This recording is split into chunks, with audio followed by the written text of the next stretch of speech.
This is Jonathan Ferguson, the Keeper of Firearms and Artillery at the Royal Armouries Museum in the UK, which houses a collection of thousands of iconic weapons from throughout history.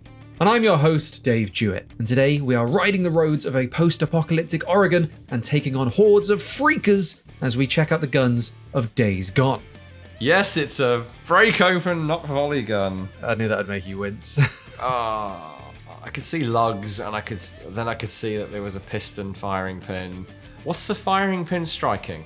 A nerve. This is physically painful to watch. It's gotten to the point now where I think I only show you MP5s if they're cursed or they're really good. Oh no, it's another flick. It's another flick. Oh no, it's another flick. Just to make myself feel better. So much better. If you want a longer, deeper, extended edition of this episode, then be sure to check out our Patreon. And in case you missed it, last week here on YouTube, we broke down some of the Warhammer animations with historical arms and armor expert Toby Capwell. But without further ado, I will now throw it over to Jonathan.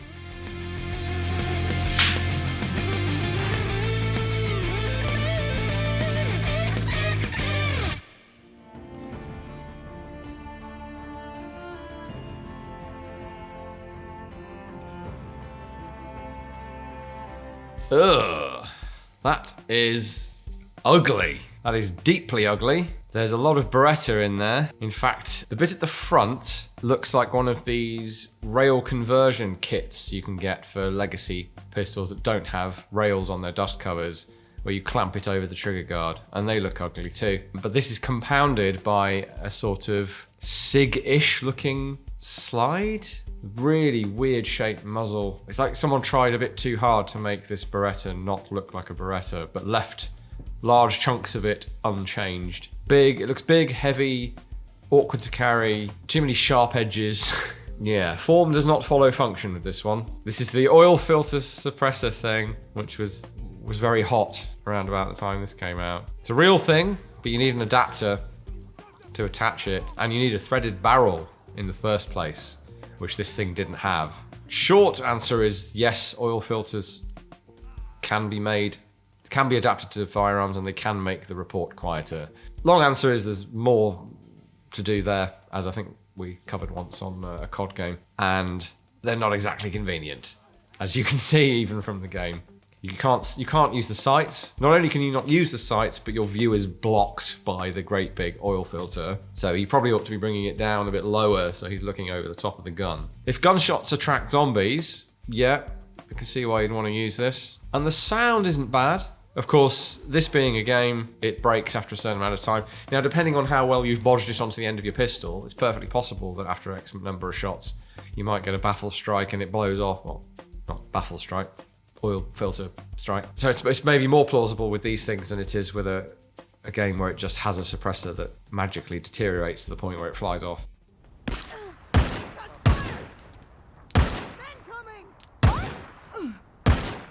Yeah, I quite like the suppressed sound effect on this actually, and the normal gunshot has quite a good echoing kind of quality to it.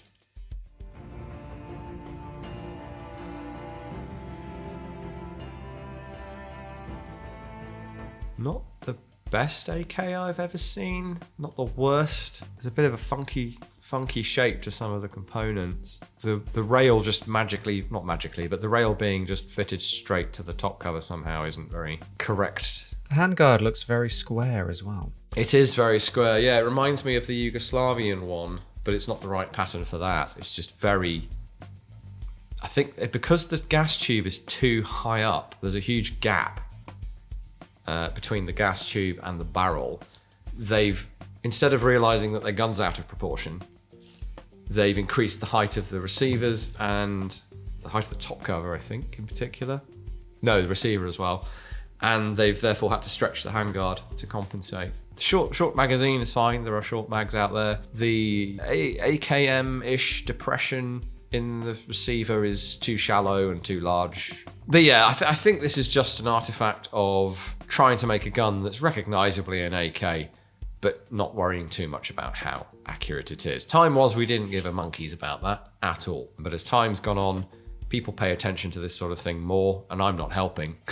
We are not helping with that. Oh, it's got 2 sight rails. It's got a Soviet-style rail on the left side, so an AKMN, technically, and it has a Picatinny rail on top of the receiver. Oh, and I've just noticed the front sight's too tall relative to, or at least the protectors are taller than they should be. Maybe the actual front sight post is lined up with the rear sight notch. I don't know. Check out what happens when you switch shoulder.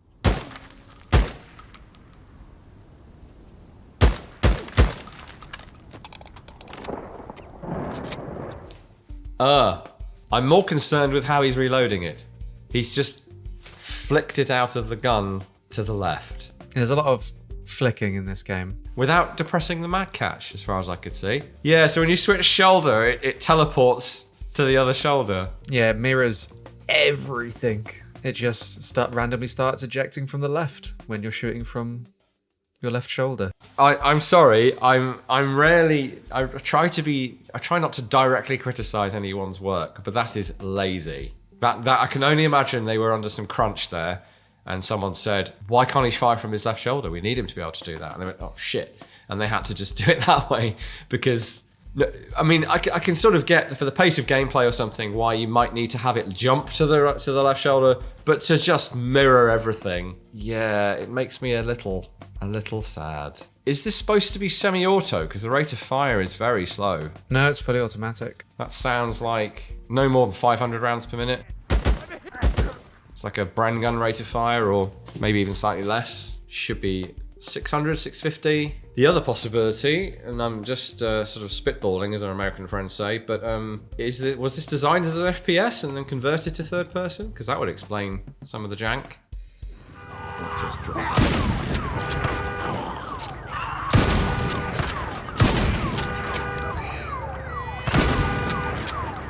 Good sound effect. Big, echoing, punchy boom. The recoil might be a little excessive, but depends how you hold it, really. You've got no stock on that thing. So what, roughly a Mossberg 500? Is that what we're going with? Yeah, something akin to that. I'm not sure why it has a bolt handle and a pump. That's confusing me. But yeah, the recoil I think is good, actually, thinking about it. No buttstock. It's not excessive, like kick right up the screen. It's just enough that it feels like this character is dealing with a lot of recoil. So far, my favourite thing is the shotgun, notwithstanding the pointless cocking handle on the bolt carrier. My only other complaint on it is holding it by the pistol grip to reload. He must have phenomenal hand and wrist strength to be able to hold that up like that. Not impossible, especially if he's using his trigger finger to support it on the other side. You'd get tired quickly doing it that way, I think.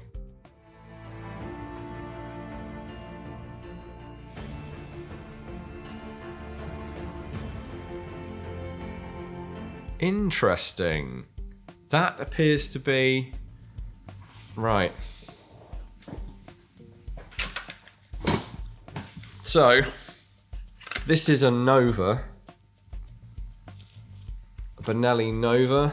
You can see a lot of the design cues are there for this, including the fact that you can see the bolt head through the ejection port, which is unusual. In fact, you can see too much of it on the...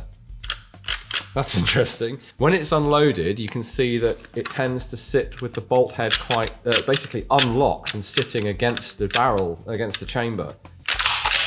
If it's cocked and returned forward, it's fully in battery and you can only see the head of the bolt. You don't see the gap between the head and the bolt carrier. So they've modelled a Nova, or maybe a Supernova, fired off. Do you see that?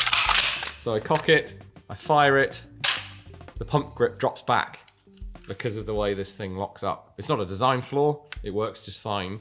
But it has meant that they've got hold of one and gone, oh right, so I need to model it looking like this. No, you need to model it looking like this. It's an interesting little quirk there. But you can see all the design cues, this shape of rear sight with the rail in front of it, that shape of butt, that shape of trigger guard. But given that it has a drum magazine fitted to the bottom of it, I think we're in for some jank.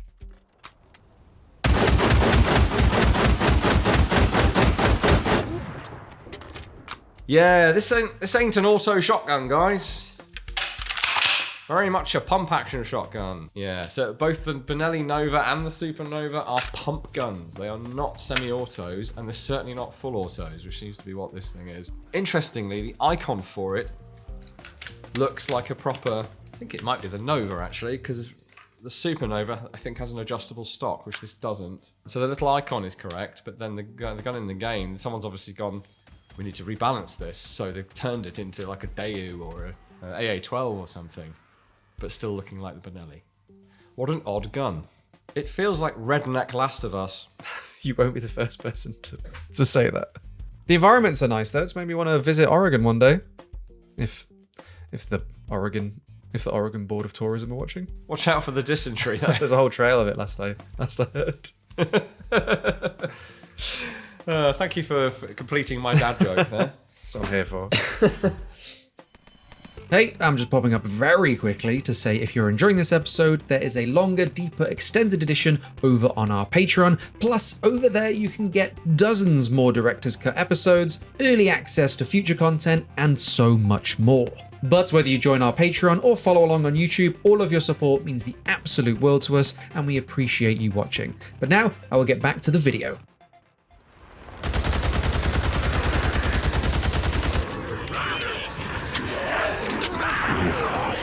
It's not too smart. Right, now this I knew was coming. And weirdly, I've kind of guessed part of it correctly by picking one of our earliest MP5A2s, or one of our earliest MP5s full stop. So this is very vintage, has the straight magazine, but then they're interchangeable. Now this is the earliest Enfield made MP5 that I have ever seen, and it is dated 1968. Of course, the one in the game has gone quite modern, so it has on the claw mount, which this doesn't have. It's early enough that it doesn't have the pressings for the HK claw mount. Those are there, or at least you can see them. And they've put a version of a claw mount on there that doesn't really make sense. It looks like I think they've welded one on effectively. And of course they've put the one of the modern railed handguards on there. But they've done all this to imply attachments, but there are actually no attachments in the game. You can't modify your weapons with foregrips and optics or anything like that, or lasers. I was going to ask you about that because the AK had 2 sight rails and the Benelli had a rail on it, and now I've a third gun with rails on it, and I haven't seen any accessories so far. So clearly somebody said you need to design these for an accessory system that they then didn't make. Interesting. The actual design is a bit depressing because it isn't that close to the real thing. Actually, do you know what? This is looking like a toy one. I wouldn't be surprised if they didn't get hold of a plastic toy and model that. It's just a guess. But yeah, it has the straight mag, reminiscent of the original straight mag, but not the same as that. Might I say that? It does have the strengthening groove toward the front of the mag, so maybe they've taken that as inspiration. Just to make myself feel better. So much better. I'm glad you slapped the MP5 because the character doesn't. No! The least he can... Oh no, it's another flick. It's another flick. Oh no, it's another flick. And no mag catch either. It's gotten to the point now where I think I only show you MP5s if they're cursed or they're really good. There's no longer middle ground. It's ejecting 5.56 brass as well. Yeah.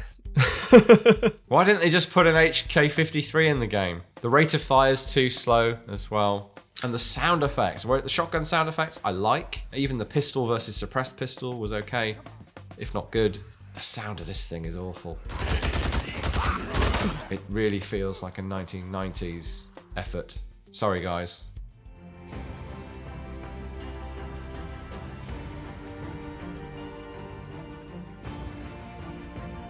This is a very interesting choice, slightly spoiled by the Picatinny rail on the top, especially as there aren't any accessories in the game. But it's the Reising Model 50. A little known submachine gun, relatively little known. There's that star effect again. Now this should have some sort of upward venting going on because it has a compensator or slots for built in, but not in that shape. They've done a fairly faithful representation of a Reising there. And he's reaching back here to cock it. There isn't anything back here to cock it. What there is back here is the safety selector. All the way forward for auto, all the way back for safe. But the cocking handle on this thing is actually hidden under here. Not very successful, not very well liked, but a bit of a collector's item now. Credit for finding something obscure to include.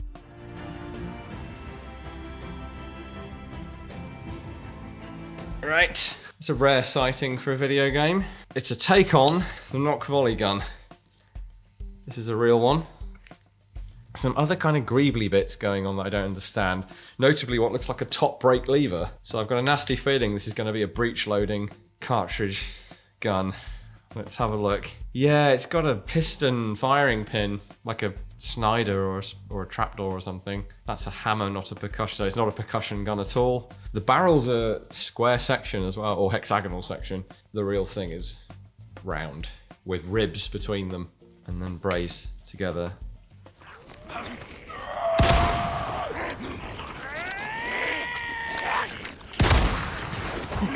Yes, it's a break open Nock Volley gun. Oh, I knew that would make you wince.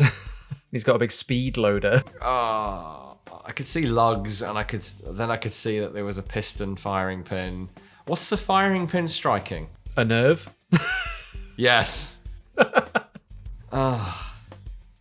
This is physically painful to watch. It was quite painful to use, if that makes you feel better. A little. Yeah, I mean, apart from the shame of not including something closer to the real amazing 7-barrel iconic Nock Volley gun of the very early 19th century, it's practically not a great idea because the weight of all those barrels on that pivot point would be not great.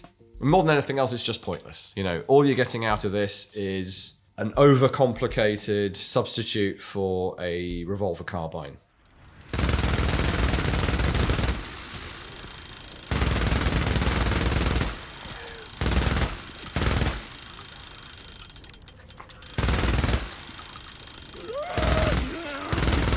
Okay, this gun makes all of my nitpicking seem pointless because, wow. So did I see that this is called the Growler? That's right. Yeah, I know. No comment. People can look that up on Urban Dictionary in their own time. So this looks to be an AR-15 lower on a minigun. Part of me surprised no one's tried to do that in real life. Oh, it isn't actually that, is it? No, fine. It just has an AR style pistol grip and trigger guard type setup and AR stock. Needless to say, you couldn't marry an AR lower onto it. It's more of a micro gun, actually. So there is the micro gun, which is in 5.56 and has short stubby barrels like this. Except the model says it's 7.62. Of course.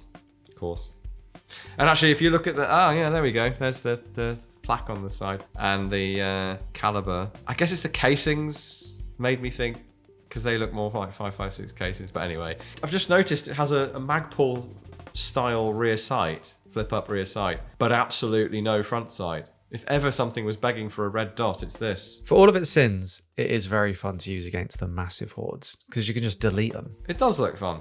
I mean, let's be honest, there aren't many highbrow zombie movies or games, really. So why shouldn't you have ridiculous guns? And at least it does sort of imply a high rate of fire with its sound.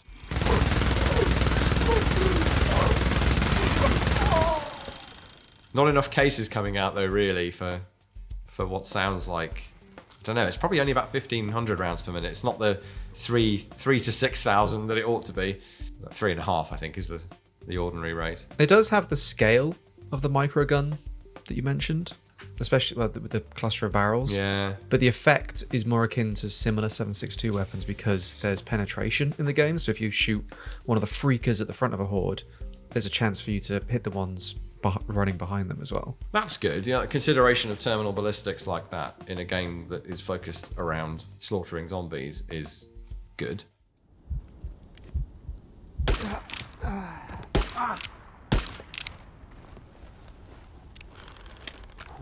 Okay.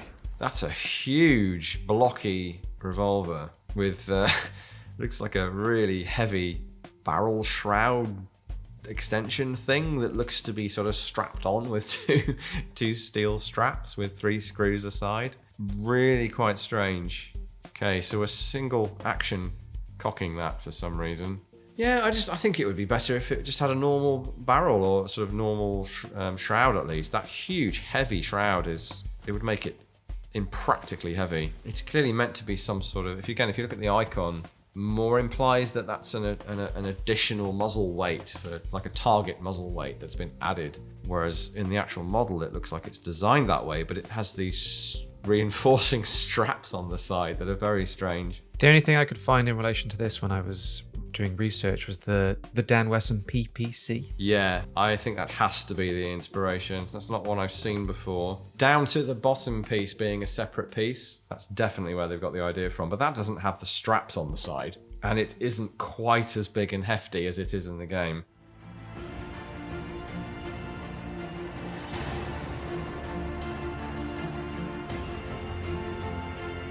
That's fairly close to the 1855 Colt. The saddle ring and that, fairly close. It's maybe a little grey. It sort of has that Red Dead 1 problem of not having any... Well, it's not really a problem, but lacking finish. Also looks like... It's permanently loaded with lead balls. The front of the cylinder is flush, because this was a percussion weapon. But he's loading it with a speed loader, like it's a cartridge gun.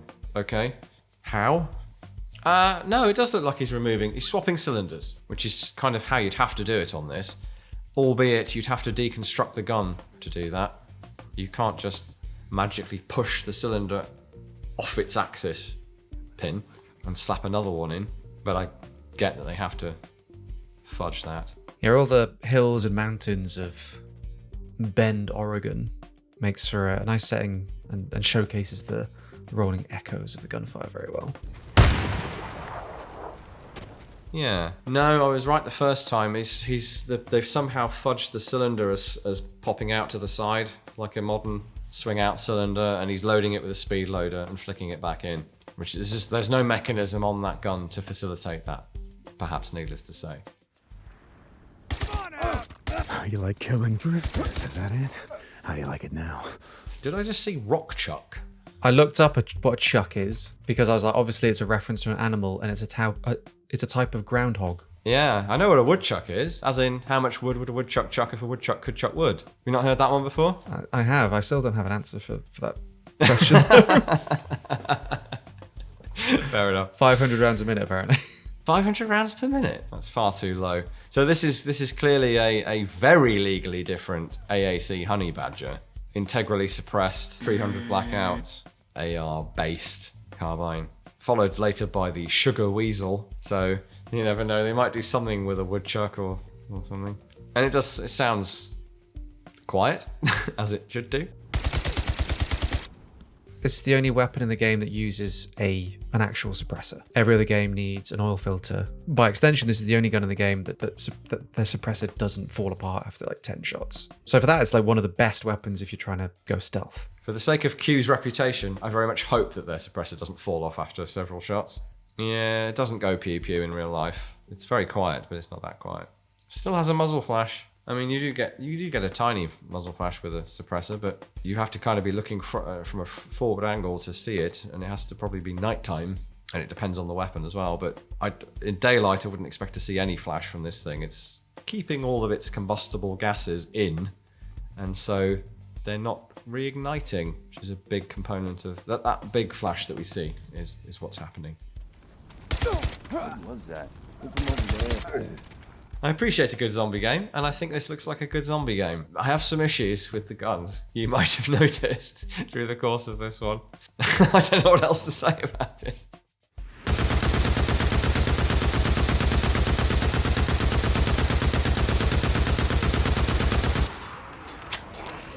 Thank you all for watching. Let us know what other games you'd like to see us cover in the comments section below, whether that's with Jonathan or any other expert you can think of. And as always, a huge shout out to all of our patrons for supporting this project and making these episodes happen. Links to support the Royal Armouries and to more of Jonathan's work will be in the description below, so be sure to check those out. But until next episode, thank you again for watching, and we will see you very soon.